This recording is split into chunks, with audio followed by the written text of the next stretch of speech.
2차시 분석 환경 준비하기 두 번째 시간입니다. 앞서 설치했었던 셀프 분석 도구 R과 RStudio 대해서 간단한 이모저모를 살펴보는 이런 시간들이 되겠습니다.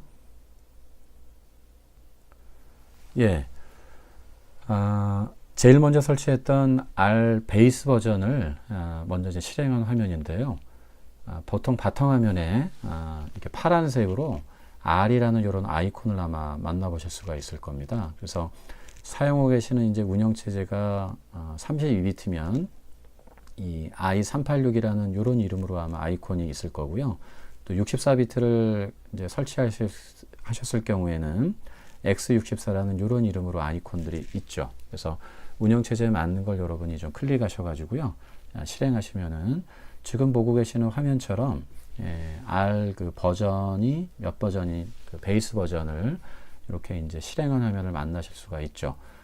딱 보면은 지금 화면 하단 쪽에 이렇게 이제 프롬프트라고 해서 꺽쇠 기호가 있고요. 커서가 이제 이렇게 깜빡깜빡 거리고 있는데 보통 이런 걸 우리가 콘솔 프로그램이라고 합니다. 뭐 터미널 창이라고도 보통 얘기하는데 과거로부터 이제 컴퓨터하고 어떤 사용자가 이렇게 대화를 통해서 필요한 기능들을 이렇게 요청을 하면 그 코드에 맞는 기능들을 실행을 해서 역시 결과도 이 콘솔 화면을 통해서 아래쪽에 이렇게 이제 내용을 보여주는 그런 이제 인터페이스라고 보시면 될 것 같아요. 그래서 RGUI라고도 하는데 그래픽 유저 인터페이스의 약자입니다. 그래서 처음에 이제 R이 공개됐을 때 이렇게 프롬프트 기반으로 여러분이 원하시는 시각화라든가 데이터 입출력, 통계 분석, 머신러닝, 딥러닝 기능들을 한 줄 한 줄 작성을 하시고 엔터를 치시면은 바로 그 이제 엔터 키를 입력한 바로 밑에 줄에 어떤 실행 결과가 이렇게 나타나는 이런 이제 내용으로 되어 있습니다. 그래서 이런 걸 우리가 R 콘솔 프로그램, R 베이스 버전 이렇게 통칭해서 이해를 하시면 좀 되실 것 같아요. 그러면 실제로 저희가 간단하게 그 프롬프트 창에 몇 가지 코드를 좀 작성해서 R과 대화를 한번 해보겠습니다. 그러니까 이 데이터 분석이라는 게 뭐 AI까지 나와서 어떤 걸 자동으로 인공지능이 이렇게 분석을 해준다고 했는데 그런 이제 작업들을 요청을 하려면 기본적으로 우리가 R과 대화하는 방법을 좀 알아야 되겠죠. 그래서 이제 코드 베이스로 우리가 하나하나 명령어를 작성해서 요청하시면 되는데요. 아마 이제 전공자가 아닌 비전공자 입장에서는 프로그래밍 자체가 상당히 낯설게 느껴질 수도 있을 것 같아요. 하지만 우리가 이제 카톡이나 이런 이제 채팅을 통해서 간단한 어떤 약어 메시지로 충분히 우리가 재미있게 의사소통하면서 서로 커뮤니케이션 하지 않습니까? 마찬가지로 아래 탑재되어 있는 아주 막강한 1만여 개의 그런 기능들을 이런 간단한 코드로 이렇게 쉽게 요청해서 쓸 수 있다는 점에서 오히려 이렇게 매력적으로 생각하시면 좋으실 것 같고요. 또 코드 자체가 영어 단어의 간단한 어떤 조합으로 쉽게 이해할 수 있는 용어로 되어 있어요. 그래서 하나하나 여러분이 익혀 나가시면 되겠습니다. 자, 처음으로 저희가 이제 입력해 볼 그런 내용은요. 그 프롬프트 창에 getwd라고 입력하시고 괄호까지 이렇게 입력을 하시면 되겠습니다. 그래서 이제 엔터를 치시게 되면 바로 옆에 제가 이제 이렇게 강의 자료를 코드를 실행하면 바로 만나볼 수 있는 실행 결과 화면은 바로 이제 근처에 우리 캡처 이미지로 해서 준비를 해놨어요. 그래서 이제 바로바로 여러분이 이 코드의 결과가 이렇게 실행이 되는구나 이렇게 이해하시면 되겠습니다. 그래서 꺽쇠 기호 옆에 getwd 괄호 열고 닫고까지 해서 엔터를 치시면은 미리 약속된 그런 기능이 이제 구현이 된다는 얘기죠. 그래서 get 갖다 달라 wd라는 게 워킹 디렉토리 약자입니다. 그래서 현재 이제 여러분 PC상에 어떠한 작업 경로를 우리가 이제 공동으로 이렇게 설정해서 작업 폴더로 이렇게 지정했는지를 보여주고 있죠. 현재 제공되고 있는 그 경로는 보통 아마 여러분들 C 드라이브 밑에 유저즈라는 폴더가 있고요. 여러분은 아마 PC 그 접속자 아이디명이 나올 겁니다. 저는 지금 데이터 바리스타라는 이름으로 PC 사용자 아이디를 만들어 놨기 때문에 그런 이름을 좀 가지고 있고요. 그 밑에 이제 다큐멘츠라는 이제 이런 폴더를 만들어서 보통 이제 R과 관련된 여러 가지 코드, 예제 데이터, 그 그림 파일 같은 것도 저장하거나 이러시면 이쪽에 다 그 모든 것들이 차곡차곡 기록이 된다고 보시면 되겠죠. 그래서 getWD로 현재 내가 그 R 베이스 버전이 설치가 되면서 어떠한 이제 내 하드 디스크의 경로를 같이 사용하는 작업 공간으로 마련했는지를 명령어를 통해서 이렇게 확인해 주시면 될 것 같고요. 이제 그 안에 우리가 윈도우 탐색기를 실제 오픈하셔가지고 해당하는 경로에 접속해서 내용들을 보실 수도 있는데 R 환경 이 코드상에서 dir 함수라든가 list.files라는 함수라든가 list.dir, dir.create라는 이런 함수를 작성하시면은 그런 기능들을 윈도우 탐색기를 열지 않아도 바로 R 베이스 버전에서 확인해 보실 수가 있죠. dir은 말 그대로 디렉토리의 약자예요. 그래서 이제 그 해당 워킹 경로, 작업 경로에 어떠한 폴더들이 있는지를 보실 수가 있고요. 리스트 파일스는 말 그대로 이제 거기에 있는 파일명들. 보통 이제 R은 .r이라는 이런 확장자를 씁니다. 엑셀이 이제 .excel이라는 확장자를 이렇게 쓰듯이 R은 보통 .r이라는 확장자를 좀 쓰는데요. 앞으로 이제 소스 코드 작성해서 저장하시면 그런 것들도 좀 확인해 보실 수가 있고요. 자, 보통 이제 우리가 이 R로 작성하는 코드 다음에는 괄호까지 써주셔야 되는데, 괄호가 없으면 그냥 일반 데이터를 담아놓는 변수로 오해할 수가 있죠. 그래서 getWD도 괄호까지 써주셔야 약속되어 있는 getWD라는 이름을 가진 기능을 이렇게 실행해 달라는 뜻으로 R이 이해를 해서 실행 결과를 이렇게 보여주게 되고요. 자, 그 중간 부분에 보시면은 dir.create라고 해서 R 테스트라는 폴더를 새롭게 작업 경로로 하나 만들었어요. 그래서 최초로 지금 설정한 요 C 드라이브 밑에 유저즈 밑에 이제 다큐멘트라는 폴더가 이름을 기억하기도 좀 어렵고 너무 복잡하지 않습니까? 그래서 여러분이 임의의 어떤 작업 폴더를 하나 C 드라이브나 D 드라이브 쪽에 이렇게 만드셔가지고요. 간단하게 기억하기도 좋고, 분석가인 우리 위주로 이렇게 이제 작업 폴더를 만들어서 R과 이렇게 커뮤니케이션 하시면 됩니다. 그래서 윈도우 탐색기를 오픈하셔서 하나 폴더를 특정 위치에 만드셔도 되고요. 아니면 직접 이렇게 R 코드상에서 dir.create라는 함수를 통해서 이렇게 만들어 보실 수도 있겠습니다. 실제 만드셔서 그 경로로 작업 경로를 이렇게 바꾸려면 setwd를 이렇게 하시면 돼요. 그래서 이름 그대로 세팅해 달라. 작업 경로를 R 베이스 버전인 너가 만든 기존의 경로가 좀 복잡하니 내가 기억하기 좋은 이런 경로를 따로 만들 테니 그쪽으로 좀 경로를 세팅을 좀 변경해 달라는 그런 요청이죠. 자, 그래서 이번에는 괄호 안에 그 변경하고자 하는 그 폴더명을 직접 이렇게 지정을 해줬죠. 그래서 C 드라이브 밑에 R 테스트라는 이제 경로명을 써가지고 그쪽으로. 그래서 우리가 이제 함수라는 것이 어떤 이제 영어 단어 코드가 나오고요. 괄호 안에 어떤 이제 그때그때 필요한 어떤 인수라고 하는데요. 어떤 옵션이라고 보셔도 됩니다. 그래서 그걸 입력을 하면 그에 따라서 또 차별적인 어떤 기능들이 구현된다고 보시면 되죠. 그래서 요 getWD라든가 dir, list.files 같은 거는 그냥 있는 경로 보여줘, 폴더 보여줘, 파일 목록 보여줘 이런 내용들이니까 특별히 괄호 안에 어떤 옵션이나 인수가 없었는데 dir.create 이런 이름으로 폴더를 하나 만들어 달라. 그리고 setwd 작성된 다른 어떤 폴더로 작업 경로를 변경해 달라. 그러면 이제 뭔가 그 구체적인 경로명을 알려줘야 R이 작업할 수 있기 때문에요. 괄호 안에 그 데이터를 입력했다고 보시면 되고요. 변경이 제대로 됐는지 확인하시려면 getWD를 다시 한번 실행하시면은 이제 변경된 경로를 만나보실 수가 있죠.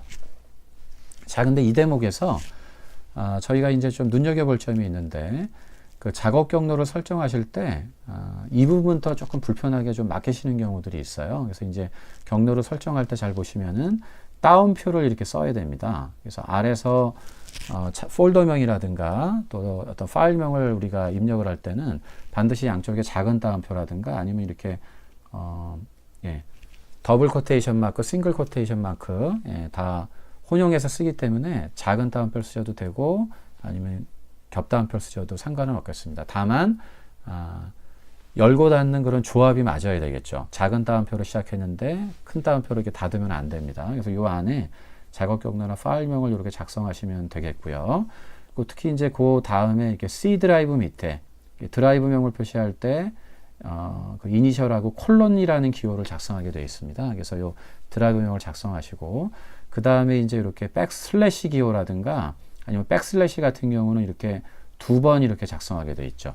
이런 점이 약간 좀 헷갈리실 수가 있어요. 그래서 옆에 제가 조금 풀이 과정을 좀 적어놨는데 슬래시 기호는 한 번 작성해서 이렇게 입력을 해주셔야 경로가 제대로 이제 해석이 돼서 실행이 되고요.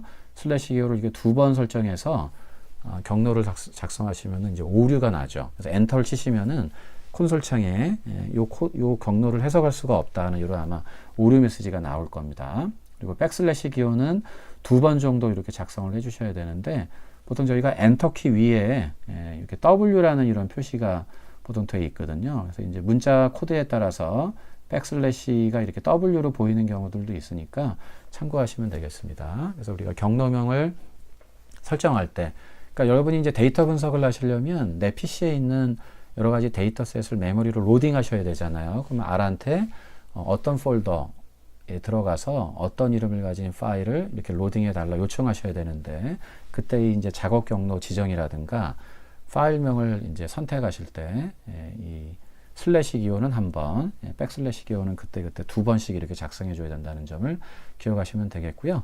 또 이 초록색 부분에 이렇게 샵이라는 기호는 일종의 주성문입니다. 주성문. 그래서 소스코드 전후로 이런저런 이제 도움말 같은 것들을 좀 제공을 해서 우리가 이제 언제라도 쉽게 다시 소스코드를 열었을 때 어떠한 의도로 작성되는지를 기억하기가 좀 용이하게 하려는 거고요. 또 우리가 팀 프로젝트 같은 거 할 때 내가 작성한 코드를 좀 팀원들하고 공유하거나 이런 목적으로도 우리가 이제 도움말 같은 것들을 중간중간에 이렇게 주성문들을 좀 작성해 놓으시는 그런 습관을 들이시는 게 좀 필요합니다. 그래서 샵을 가지고 그 코드 전이든 후든 아니면 바로 옆쪽에 작성을 하시면은 그거는 이제 설명문으로 이제 아래에서 간주해서 이렇게 이제 패스하는 걸로 이해하시면 되겠습니다.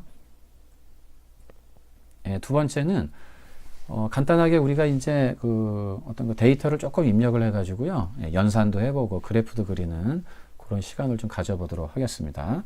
좀 더 자세하고 이제 정확한 좀 디테일한 내용들은 차근차근 실습 과정에서 저희가 이제 다룰 예정이고요. 오늘 다루는 요 2차 시 두 번째 시간에는 간단하게 이모저모로 살펴보는 그런 시간이니까 가볍게 이 정도 코드를 좀 다뤄보도록 하겠습니다. 자, 변수라는 개념이 있어요. 그러니까 여러분이 이제 다루는 데이터, 뭐 고객 이름이나 주소라든가 성별, 어떤 카드 사용 실적이라든가 구매한 상품, 결국 이런 것들을 우리가 변수라는 이름으로 R한테 이렇게 제공을 해야 되겠죠.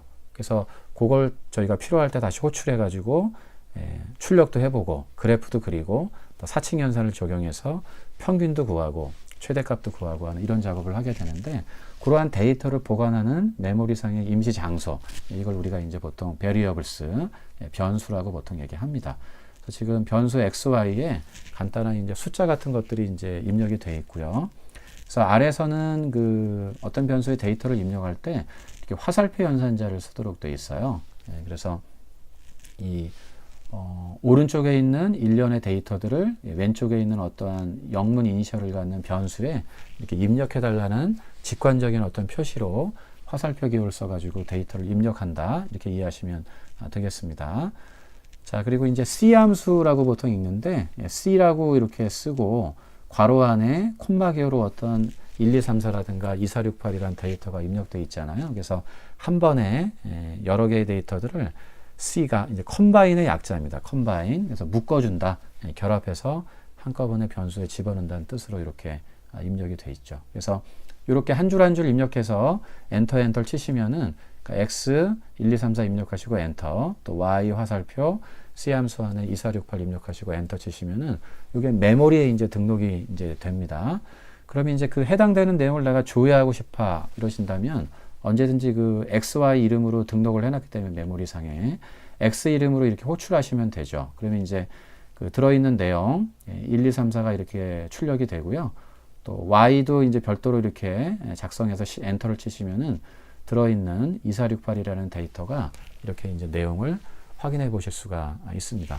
옆에 대괄호 안에 이렇게 1번이라고 나와 있는 부분들은 이제 출력되는 데이터 이제 요소가 많을 때는 몇 번째에 있는 데이터라는 걸 보여주는 거죠. 그래서 첫 번째가 y 변수인 경우에는 첫 번째 데이터가 2고 두 번째가 4, 세 번째가 6, 네 번째가 8이라는 데이터가 y 변수 안에 들어가 있다는 걸 좀 이제 우리들한테 위치를 인식시켜 주려고 이렇게 가이드해 준다고 보시면 되겠고요.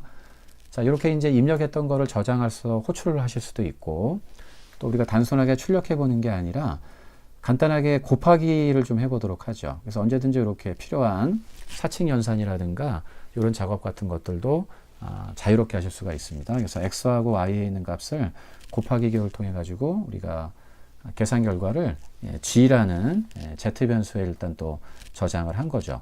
그래서 z의 내용도 마찬가지로 이렇게 호출해서 x에 들었던 1, 2, 3, 4와 y에 들었던 2, 4, 6, 8에 곱한 결과 2, 8, 18, 30이라는 이런 숫자 내용을 확인하실 수가 있죠. 지금은 아주 간단한 연산인데요.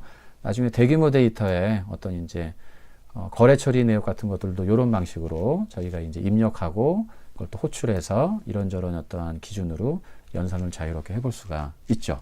자, 그러면 지금까지 우리가 메모리상에 x 변수, y 변수, g라는 변수까지 세 가지를 이제 등록해서 작업을 했는데요. 실제 그러면 이제 메모리에 진짜 이 변수가 있나? 그럼 목록을 좀 확인하실 때는 ls라는 이런 함수가 있습니다. 그래서 ls 자체가 리스트 오브젝트의 약자예요. 그래서 일단 그 메모리상에 내가 작업할 때 사용하는 여러 가지 변수나 데이터 소스 같은 그런 오브젝트들을 객체들을 목록을 좀 알려달라 그런 뜻입니다. 그래서 역시 이제 함수니까요. 그런 이제 메모리상에 있는 변수 목록들을 보여달라는 기능을 갖고 있는 함수이기 때문에 괄호를 역시 붙여줬죠. 그냥 ls라고 하시면은 ls라는 변수의 어떤 값을 출력해달라는 뜻으로 이렇게 오해할 수가 있습니다. 그래서 괄호까지 입력했다고 보시면 되겠고요. 그러면 역시 x라는 이름을 가진 변수, y라는 이름을 가진 변수, g라는 이름을 가진 변수 이렇게 돼 있죠. 이 XYZ의 출력 결과 보시면 따옴표가 붙어 있죠. 문자이기 때문에 따옴표가 붙어 있다고 보시면 되고, 위에 이제 숫자가 출력될 때는 이제 연산이 가능한 숫자이기 때문에 따옴표가 없습니다. 문자열 개념이 아니라는 그런 뜻이 되겠습니다. 자, 그러면 이제 이런 변수들을 우리가 따로따로 이제 메모리상에 관리할 수도 있지만, 이 변수 개수가 많아지면 하나씩 이렇게 호출하거나 어디에 저장하거나 관리하기가 쉽지 않죠. 그래서 그럴 때는 보통 저희가 하나의 어떤 데이터 프레임이라는 하나의 틀 구조 속에서 여러 변수를 일목요연하게 이렇게 관리할 필요가 있습니다. 하나의 구조 속에서. 그래서 데이터 프레임이라는 기능 함수를 한번 진행을 해보죠. 파편적으로 따로따로 존재하는 데이터들을, 변수들을 하나의 프레임 구조 속에 이렇게 이제 일목요연하게 좀 결합해서 정리해 달라 이런 뜻입니다. 그래서 데이터.프레임이라는 이름을 가진 함수가 있고요. 역시 괄호 안에 x 변수, y 변수, z라는 이런 이름의 변수를 이런 순서대로 일단 입력을 했습니다. 그래서 실제 이런 결과로 여러분이 이제 입력하셔서 엔터 치시면은 변수 x와 변수 z와 변수 y, 이게 그 순서대로 이런 이제 짜임새 있는 어떤 구조로 이렇게 행과 열을 갖고 있는 구조로 결합이 돼서 만들어져 있죠. 실제 저희가 데이터 분석하는 주요한 오브젝트 대상은 바로 이 데이터 프레임이라는 요소입니다. 그래서 보통 데이터 테이블, 뭐 엑셀 시트 같은 모양을 좀 하고 있죠. 그래서 맨 첫째 줄에 이렇게 변수 이름들이 있고요. 그 아래쪽에 이제 레코드라고 해서 한 줄 한 줄 그 변수에 해당되는 값이 이렇게 들어있는 구조를 보통 데이터 테이블, 뭐 엑셀 시트라고 부르는데, 아래서는 공식적으로 데이터 프레임이라고 이렇게 부른다. 이렇게 이해하시면 되겠습니다. 자, 그러면 이제 여기서 우리가 이제 그림 그리는 것도 한번 좀 해보도록 하죠. 플롯이라는 이제 이 함수가 이미 내장이 돼 있죠. ls라는 함수도 이렇게 베이스 패키지에 기본적으로 내장이 돼 있다고 보시면 되겠고요.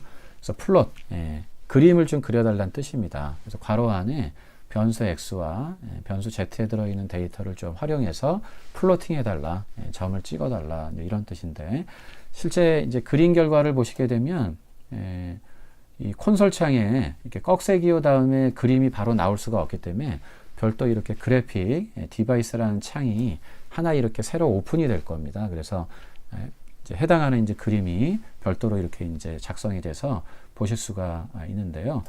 X축의 변수 X에 들어있는 데이터가 기록이 되어 있고, Y축, 세로축의 변수 Z, 그게 이제 순서대로 그렇게 결합이 돼서 X가 이렇게 움직일 때 Y가 어떤 값인지 이렇게 이제 보여지는 그림이죠. 그래서 플롯 함수에 의해서 단순하게 점만 찍는 게 아니고요. 타입이라는 옵션에 따라서 점을 동그라미를 그릴 건지 네모를 그릴 건지 별표로 할 건지 선택하실 수가 있고요. 그다음에 이 COL이라는 옵션은 컬러의 약자입니다. 그래서 색깔을 어떤 색으로 할지 이런 걸 디테일하게 좀 꾸밀 수 있는 옵션이죠. 자, 그래서 지금 플롯이라는 함수는 어때요? 괄호 안에 데이터도 입력을 했고 타입이라는 옵션, COL이라는 컬러를 지칭하는 옵션이 이렇게 이제 기록이 돼서 조금 함수 안에 작성해야 될 옵션들이 좀 많아지죠. 그래서 이제 그때 우리가 해당 함수마다 필요한 이런 옵션들은 하나씩 이렇게 익혀 나가신다고 보시면 되겠습니다. 자, 요번에 보이는 화면에서는요, 이전에 했던 코드들을 우리가 이제 그 베이스 버전에서는 프롬프트 상에 이제 꺽쇠기호가 있고, 이 꺽쇠기호 상에 한 줄 작성해서 엔터, 또 그 다음 또 꺽쇠가 나오면 또 한 줄 작성해서 엔터, 이런 방식을 우리가 보통 이제 인터랙티브 방식이라고 해서 상호작용으로 작업을 그때 요청하면 결과받고, 요청하면 결과받고, 이런 식으로 분석하는 경우를 지칭을 합니다. 근데 이제 데이터 분석이라는 게 뭐 이런 상호작용 방식으로도 가능합니다만, 간단한 것들은 이런 걸로 좀 진행이 되는데, 우리가 보통 이제 데이터 분석할 때는 이게 한 줄 한 줄 그때 하기보다는 일련의 분석에 필요한 소스 코드들을 이렇게 작성을 하죠. 마치 이제 영화나 드라마의 대본처럼 이렇게 시나리오 같은 걸 좀 작성을 해가지고 우리가 이러한 내용으로 이렇게 이제 분석이 좀 진행되면 내가 원하는 결과를 중간중간에 좀 확인해 가면서 최종 결과를 좀 만들 수가 있다. 그래서 일련의 코드를 좀 블록 단위로 작성을 좀 하시고요. 그리고 나서 이제 필요한 이제 그 코드를 선택을 해서 한 줄 한 줄 실행하실 수도 있고요. 어떤 이만큼을 마우스로 이렇게 블록 지정하신 다음에 일괄 실행을 하실 수도 있습니다. 그래서 그걸 우리가 배취잡이라고 보통 표현을 하죠. 그래서 앞으로 데이터 분석하실 때는 이전 화면에서 보셨던 것처럼 저희가 그 프롬프트 창에 꺽쇠기호 다음에 이렇게 하나씩 명령어를 입력해서 입력하는 이런 방식보다는 별도로 이렇게 메모장 같은 거를 오픈을 할 겁니다. 스크립트 창을 새로 하나 띄워가지고 필요한 코드들을 어느 정도 처음부터 끝까지 완벽하게 작성할 필요는 없고요. 어느 그 단락별로 약간 이제 일정한 양별로 작성을 하신 다음에 실행해 보고 또 그 결과를 받아서 그 다음 코드 블록을 좀 작성해서 또 그 다음 작업을 하시고 이러한 베이스로 좀 가게 되죠. 그래서 그 베이스 버전 콘솔 프로그램에 보시면은 파일 메뉴가 있거든요. 요거를 클릭하시면 풀다운 메뉴가 열리는데 새 스크립트라는 요 메뉴를 클릭하시면 메모창 같은 파일이 하나 열립니다. 하얗게 텅 비어 있는 화면. 자유롭게 여러분들이 여기에 주성문도 작성하셔도 되고 소스 코드를 처음부터 끝까지 이렇게 작성을 해서 뭐 복사도 하실 수 있고 지우도 상관이 없죠. 이렇게 작업하시면 됩니다. 그래서 이걸 작성하셔서 앞서 하나씩 작성해 본 코드를 이렇게 이제 여러 줄을 동시에 이렇게 작성하신 다음에 실행을 하시면 될 것 같아요. 그래서 실행하실 때는 마우스로 실행하고자 하는 위치에 커서를 처음에 이렇게 놔도 되고요. 중간에 놔도 되고 끄트머리에 놔도 됩니다. 그래서 놓은 상태에서 저희가 컨트롤 R이라든가 F5키를 누르시면 마우스 커서가 있는 위치에 코드가 이렇게 실행이 되겠고 내가 그래서 한 줄 한 줄 컨트롤 R이든가 F5키를 눌러서 실행하시면은 이 커서가 자동으로 이게 착착착착 넘어갑니다. 이렇게 한 줄 한 줄 내려오면서 실행을 순차적으로 진행해 보실 수가 있고요. 한꺼번에 내가 이렇게 마우스로 블록 지정하신 다음에 컨트롤 R을 누르면 이 코드가 동시에 투입이 돼 가지고 일괄 실행이 이렇게 이제 진행이 해보실 수가 이렇게 있습니다. 그리고 요 작성된 코드를 언제든지 이렇게 저장하시면은 워킹 디렉토리 안에 이름을 붙여서 .r이라는 파일로 우리가 저장이 되고요. 언제든지 요거를 우리가 다시 열기 기능으로 여시면은 재작성하지 않아도 요 코드를 다시 한번 만나실 수가 있겠습니다. 자, 이어서 저희가 R 스튜디오를 한번 실행해 보죠. 지금까지 썼었던 R 콘솔 프로그램이 이제 그 프롬프트 창에서 뭔가 명령어를 이렇게 작성하는 방식, 또 그림 그릴 때 따로 뭔가 그래픽 창이 뜬다거나 스크립트 창이 따로 이제 보통 오픈이 돼가지고 화면이 조금 이제 좀 관리하기가 조금 복잡합니다. 그래서 RStudio라는 별도로 설치한 이 프로그램을 통해 가지고 저희가 실행을 하면 화면 자체가 이제 이렇게 크게 한 4가지 영역으로 구별이 되어 있어요. 그래서 이제 실행 결과 R 콘솔 화면들이 이제 이렇게 프롬프트가 또 깜빡깜빡거려서 실행 결과를 여기서 만나실 수가 있고, 상단에 스크립트를 작성할 수 있는 이런 이제 창이 있습니다. 그래서 스크립트 같은 걸 여기서 작성해서 실행하시면은 그 결과를 이렇게 받아보실 수가 있겠고요. 메모리상에 우리가 이제 로딩을 하거나 중간에 가공 처리한 여러 가지 데이터 목록들, 그런 것들을 여기서 일일이 우리가 조회해서 출력하지 않더라도 그런 걸 좀 확인해 보실 수가 있고, 파일 관리자라든가 여기 플롯 탭을 클릭하시면 또 이제 그림을 그렸을 때 플롯 탭이 좀 활성화되면서 그래프 창도 한쪽에 이렇게 안정감 있게 조회가 가능하죠. 내가 사용하는 패키지 목록을 조회해 본다거나 도움말 같은 것들을 이런 데서 좀 쉽게 찾아보실 수가 있기 때문에 조금 그 R을 다루는 어떤 UI, 인터페이스 면에서 통합적인 개발 환경을 제공하고 있는 게 RStudio입니다. 역시 그 바탕화면에 파란색의 이런 동그란 아이콘이 있기 때문에 이걸 실행하시면 되겠고요. 여기도 적어놨습니다만, 그래서 이제 앞으로는 R 베이스 버전이나 자바 실행 환경, JRE, 자바 런타임, 인바이러먼트런 이런 것들은 설치만 해놓으시면 돼요. 별도로 실행하실 필요는 없고, 이 2개는 설치만 해놓으시면 되고, 실제 이제 그 R 기반의 데이터 분석은 RStudio를 실행해서 요 화면을 통해서 한다. 이렇게 보시면 되겠습니다. 지금 보고 있는 화면이 별도로 저희가 이제 그 스크립트 창을 하나 오픈해서 이렇게 이제 여는 메뉴죠. 그래서 여기 파일 메뉴에 여시면 새 스크립트를 하나 또 오픈하시면은 화면이 이렇게 4개로 분할이 됩니다. 이렇게 4개로. 그래서 지금 자유롭게 화면도 필요한 영역을 좀 키울 수도 있고 줄일 수도 있고 이렇게 보시면 되고요. 아까 요 스크립트 창에 저희가 아까 R 베이스 버전에서 작성해 봤었던 코드들을 이렇게 작성을 했고요.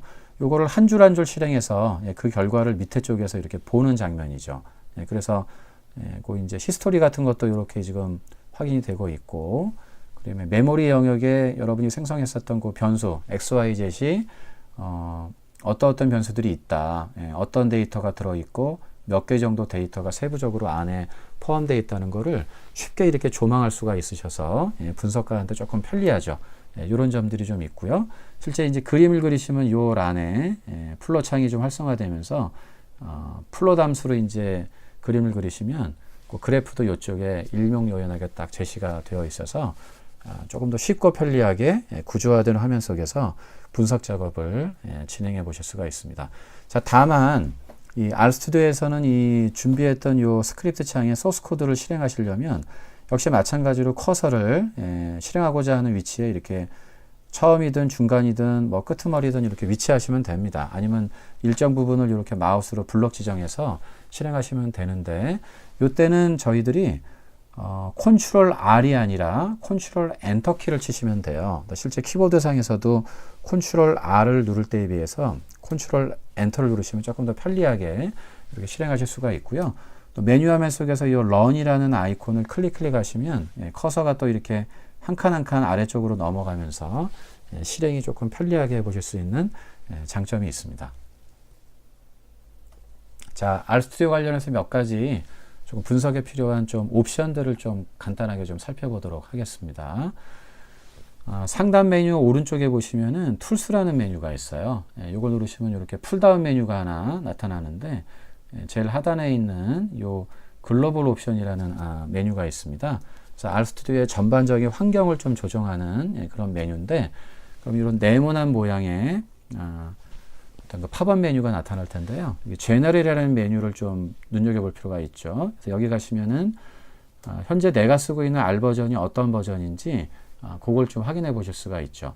3.5.1을 썼었던 상황에서 제가 캡처한 지금 화면인데, 만약에 내가 3.5점대라든가 3.3점 버전이라든가 여러 가지 이제 과거 버전을 같이 설치해서 언제든지 그걸 좀 쓰실 때 요거를 변경해 가지고 그거를 실행해 보시면 이렇게 이제 되겠고요. 또 워킹 경로도 우리가 이제 get WD로 확인하시고 set WD로 이렇게 변경 작업을 해주셨잖아요. 소스 코드 상으로. 근데 요 메뉴 디폴트 워킹 디렉토리를 여기서 직접 여러분이 클릭하시면은 파일 경로가 뜹니다. 윈도우 탐색기 같은 게. 그래서 어떤 폴더를 선택해서 이쪽에서 설정을 하시면 조금 편리하게 작업 경로를 설정하실 수가 있습니다. 자, 그리고 두 번째, 이 코드라는 메뉴 쪽에 세이빙을 가시면은 이제 내가 작성하는 이 R 스크립트라든가 데이터셋 같은 것들이 어떠한 문자 캐릭터 코드로 되어 있는지를 선정하실 수가 있는데요. 보통 이제 표준화된 코드를 UTF-8이라고 보시면 돼요. 그래서 이제 ASCII 코드라든가 몇 가지 이제 국가별 언어 체계가 좀 다르기 때문에 또 우리가 이제 언어도 있고 특수기호라든가 여러 가지 숫자 같은 거 이런 것들을 이제 포괄적으로 저희가 다룰 수 있는 표준화된 코드가 UTF-8이라는 이런 코드입니다. 유니버셜 텍스트 포맷의 약자인데 이걸 좀 선정하셔서 작업을 하시면은 R 스크립트를 이렇게 오픈하셨을 때 깨지거나 이런 거 문제 없이 잘 활용하실 수가 있어요.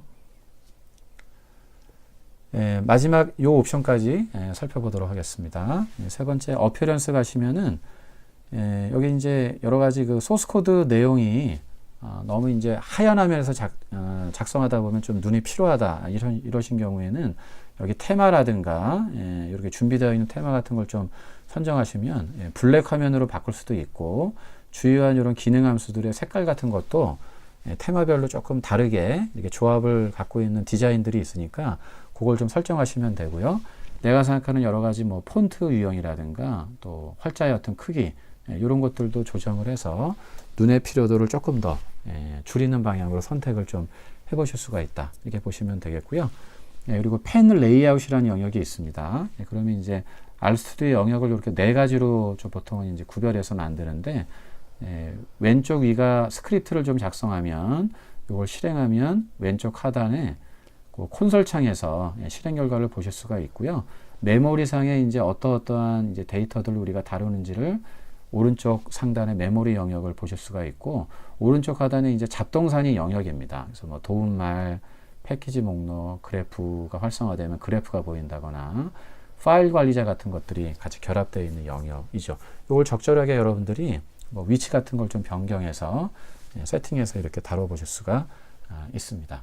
자, 그래서 이상으로 셀프 분석 도구인 R, 더 나아가서 R 스튜디오 관련된 요모조모를 살펴봤습니다.